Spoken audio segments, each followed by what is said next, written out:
Hello everybody, welcome to the newsroom of the Chicago Tribune. I'm here today with Teller, the better looking, quieter half of the iconic Vegas Broadway magicians Penn and Teller. Here is Teller, ladies and gentlemen, speaking. Hello. Teller, hello. Welcome. Thank you. You're here doing Shakespeare. Who Yes. knew that Teller was a Shakespeare aficionado? Is it long-standing? Mm-hmm. Since I was a child, my grandfather taught himself English and became one of the best read people in English literature I've ever met. And when I was about, probably 8, he sent my family a set of Shakespeare. And my father, knowing my predilection for things magical and grisly, immediately picked out Macbeth. Note, I'll say Macbeth here in a room here. Macbeth, Macbeth, Macbeth. There's a famous theater superstition that you mustn't say that name. They call it the Scottish play. Well, that's great. Thanks That's for doing bullshit. that. Yeah, My day was going just great. Just great. That. Now it's downhill. And I fell in love with Macbeth, and then memorized the witch's incantation, memorized a lot of the pieces from Macbeth. Then realized the Tempest was another one that was all about magic. You know, and I was crazy about magic from being a small child. And I memorized Ye elves of hills, brooks, standing lakes, and groves. And those people in your country could really write, because the weather was so bad they had to stay indoors. And was always very fond of that. And in high school had an extraordinary English teacher who did serious Shakespeare work with high school students, which is a very good place to do it, to do performance. Because I believe that reading Shakespeare is by and large a really bad thing for high school students to do. They should come and see a show like The Tempest that you're working on at Chicago Shakespeare. They should. Oh, I'm supposed to plug that, huh? No, but if you just read Shakespeare you're in high school, it's like giving a child an orchestral score and saying, imagine what this must sound like. I think you should always see Shakespeare before you read it. So you were known as a thinker on magic, like you're a person of sort of magic philosophy. You've written about the nature of magic. What is the Shakespearean conception of magic? I mean, we think of it as Prospero is a great sorcerer. Is he like the Elizabethan Penn and Teller in essence, or is it a different conception of magic? What is magic in a Shakespearean sense? Shakespeare. Have you ever done an interview talking about Shakespeare before, a lot, live? Yes. Yes? That's I'm afraid disappointing. so. No, this is my first one. Chris, my God. At last I'm free to speak about Shakespeare. And even speak. Shakespeare is, above all, a man of the theater. And one of the strongest things you can do in the theater is a magic trick. So even in The Tempest, where you can read stage directions that say the feast vanishes with a quaint device. That's Elizabethan for magic trick. So he obviously knew the value of effects in a show.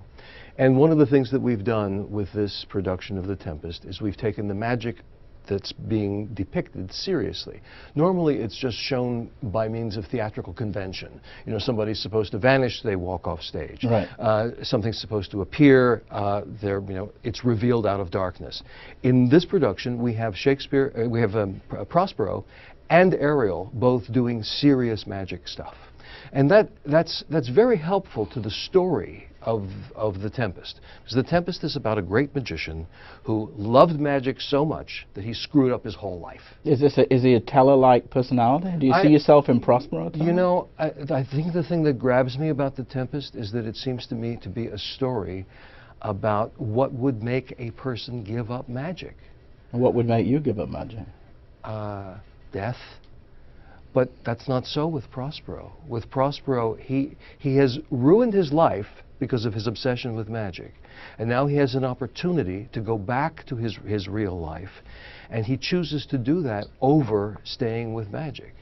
And the question of what would make someone do that is what really moves me about the play. So are you there sometimes backstage at your long-running show in Las Vegas, and there you are doing a trick maybe you've done many thousands of times before, and you have a sort of Prospero-like moment of like, why am I here? Why am I doing this? Or is it just, are you just caught up in every single show you and Penn do? I mean, I often have the thought go through my head, is this the last time I'm going to do this? Is this the last time I'm going to have the chance to do this? Prospero's a curious character in that he doesn't really do anything during the show. All he does is make shows that profoundly affect someone else's life. So the person who did him the most violent wrong 12 years ago in the story shows up on the shore of his magic island, and he doesn't kill him. He doesn't do any of the things that other Shakespearean heroes might do to the bad guy. Instead, what he does is make hideous, terrifying, soul-wrenching shows, magic shows, that turn those characters inside out, that scare them into righteousness. That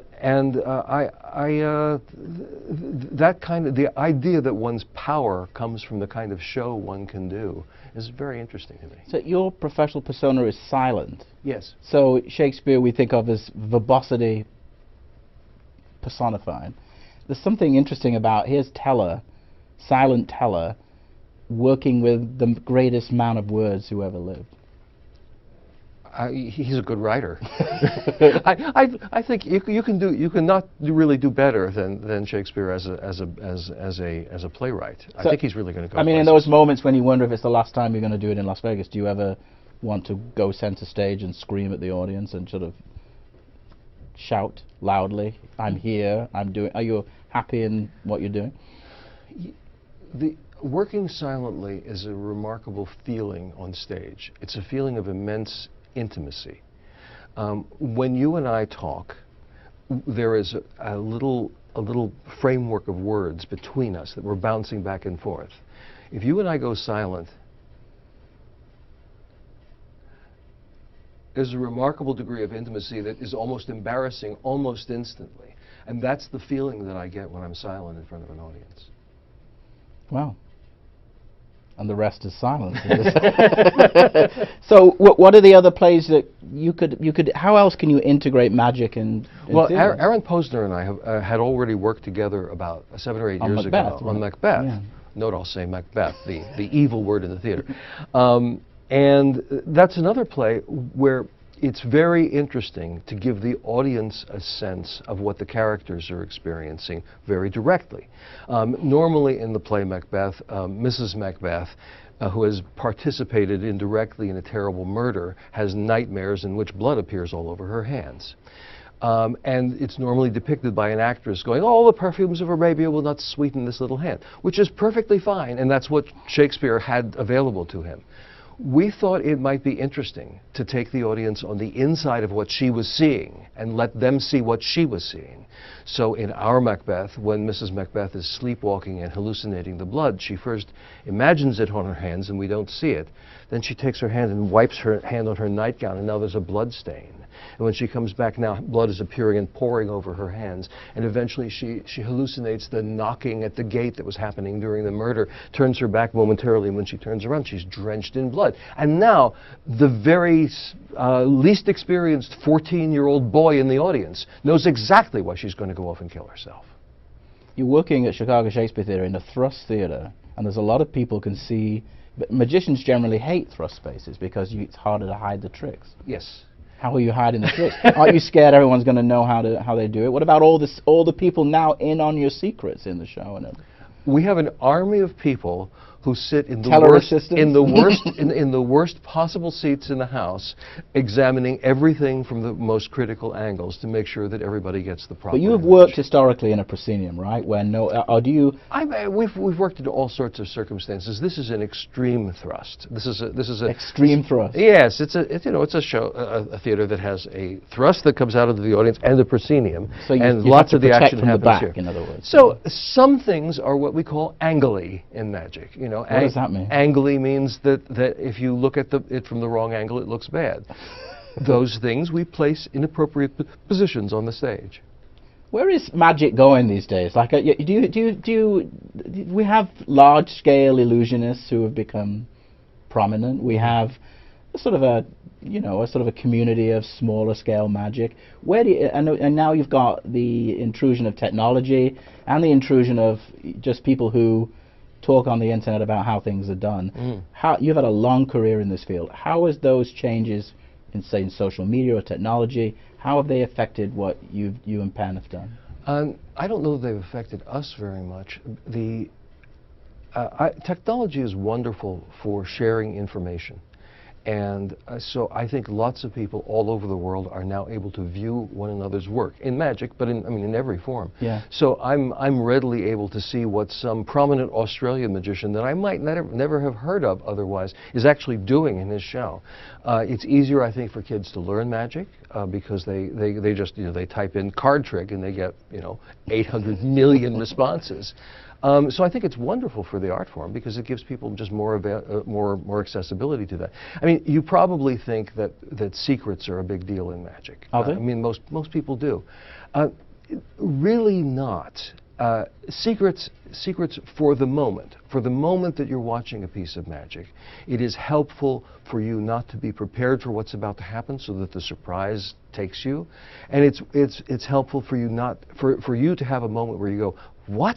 And have what you see collide with what you know in a little explosion. In the big picture, you know all the secrets of magic. I mean, you know them not only because you bought or were given a magic book or a magic set when you were a child, not only for that reason, but because all the secrets of magic are hiding in plain sight. I mean, one of the big principles of stage magic is that you can make something look like a thin platform by narrowing it to the edge, so that you see a narrow edge here, but it gradually widens out as it goes towards the back, and you can hide a person in such a platform. Well, look at your iPhone. Your iPhone is constructed exactly the same way. Your laptop is constructed exactly the same way, to thin out at the edge so that you'll get the illusion that it's thinner than it really is. And that's just a magic principle. And it's a magic principle that you find around, all the time. What about our audiences as willing to sit there and listen to Penn and Teller as they ever were? Oh yeah, I mean, we do have some preoccupations with deception that are pretty current and pretty universal. I mean, we do a rather rude piece about airport security, for example, because that's how we feel about airport security. We think it's a magic show and not a very good one. So no, the things that we think about, I think, are often things that are floating around in the culture, and sometimes we sort of deliberately take off. So if you're now this sort of Shakespeare ambassador, are you backstage talking rhyming couplets with Penn? Could you imagine introducing the Tempest into your Broadway show or your Vegas show? Get all those gamblers there at the Rio Hotel and say, okay, let's do some Shakespeare. Well, in fact, this production originated at the Smith Center in Las Vegas. Right. We constructed a tent outside the Smith Center because this production is in some way modeled on. And Aaron and I were talking about the Tempest, and I said to him, I wonder what it would be like if a 1940s, 30s and 40s a tent show illusionist about to retire decided he was going to do the Tempest as his one piece of legitimate theater. That's sort of what the germ of the way the show began. And we thought about particularly the tent show magician Willard the Wizard, who toured the Dust Bowl during the Depression. And that whole sensibility has sort of infected the show. The set looks a little bit like somewhere between a tent show and the end of a pier with a carnival on it. It has a sort of a dusty quality. And that also is what led us to using music by Tom Waits and Kathleen Brennan, because Waits also incorporates that kind of sensibility that's also very modern, but that's very sort of timeless and very dusty. I was going to ask you too, is it hard for you to develop tricks for other people to do? Are you obsessive about? I'm obsessive, yes. Magic, there's no halfway measures in magic. You might forgive a pianist playing Liszt for missing a note, because sometimes there are big sweeping chords. In magic, the moment that there's something a little bit wrong, it's an off switch. It ceases to be magic. So I am very careful, let us say, and very thorough in trying to make sure that every moment that involves magic in the show has no. You've had a very long career. Many things happen in show business outside of the performer's control. Things must have gone very wrong for you on occasion. Things have, but nothing in any way dangerous. I mean, the bottom line is, all show business is a bit like pizza. There's no such thing as bad pizza. There's only better pizza.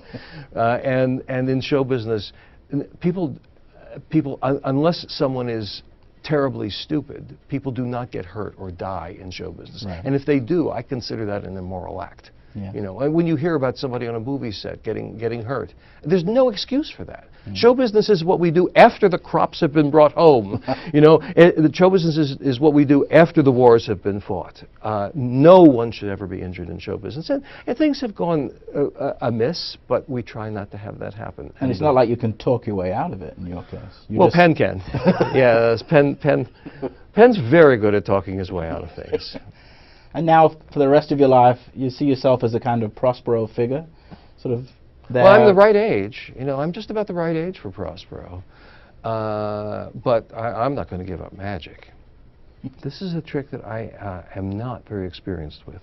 So if it doesn't work, I apologize. This is almost the exact diametric opposite of what I just told you about, you know, the tender, loving care with which we're doing the tricks in the Tempest. Let me just see if I can get a little, let's see, squeeze a little drop of blood out there. Now bring the can, come in very close. Just take a look. Take a look at that little drop of blood. Little drop of blood. Come on.